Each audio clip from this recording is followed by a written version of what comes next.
If you're making a policy decision to wipe out state funding for the arts, what you've done is you've essentially said, we have no place for art and culture that doesn't make money.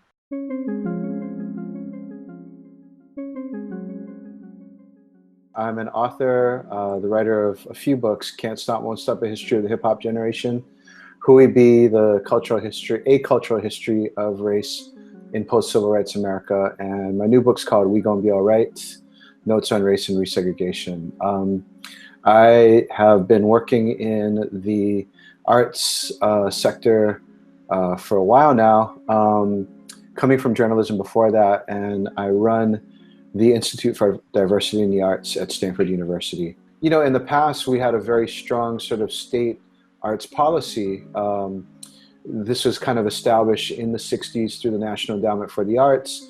And for a while, you know, the US had an amazing program that allowed a lot of communities of color, a lot of women's organizations, feminist organizations, arts organizations to be able to grow. But if you look at the period from 1985 to 1995, what we see is the complete wiping out of the sort of state policy, and the nonprofit sector, the philanthropic sector, has played a catch-up game ever since. One of the things that we really try to work on is the question of cultural equity. Cultural change precedes political change, and that in that regard, the role of the artist, the role of the person who works in the culture, is crucial to being able to set in place the values that we share, to be able to create the culture that we share together.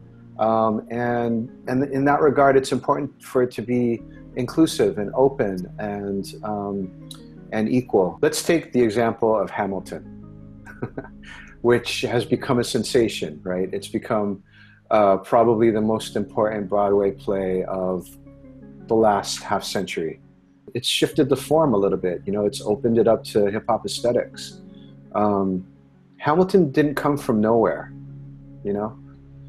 Is after this development over 40 years and development of this ecosystem that then fosters the creation of works that then are able to speak to the changing demographics and cultural shifts that are at work in the US. We need to think about infrastructure.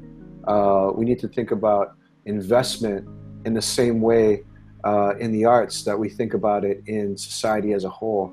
We have to build highways for folks to be able to on-ramp their works, to be able to create places for audiences to be able to show up and support the development of these aesthetics. It's creating all these pieces, laying them into place that makes it possible for us to change the culture. What it takes to reach cultural equity, we have to break it down into kind of three different areas, right? There's representation, there's access, and at the end of the day, there's power.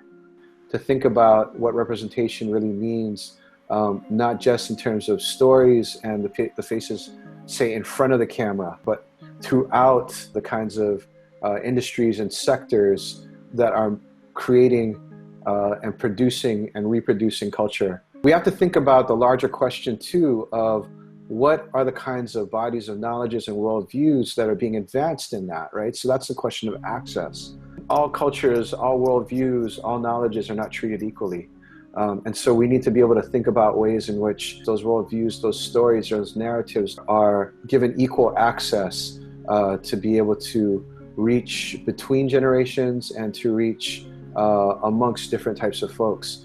And then lastly, it's power, right? At the end of the day, when we look at the cultural production sector, overwhelmingly, the power is concentrated in the hands of white folks. So equity has to proceed on those three lines at the same time, pushing towards greater representation, more equitable and realistic representation, I should say, pushing for access for all our different stories, knowledges to be able to be heard and validated and shared, and power that the decision makers be diversified as well, and that they represent the kind of new America that we're living in right now.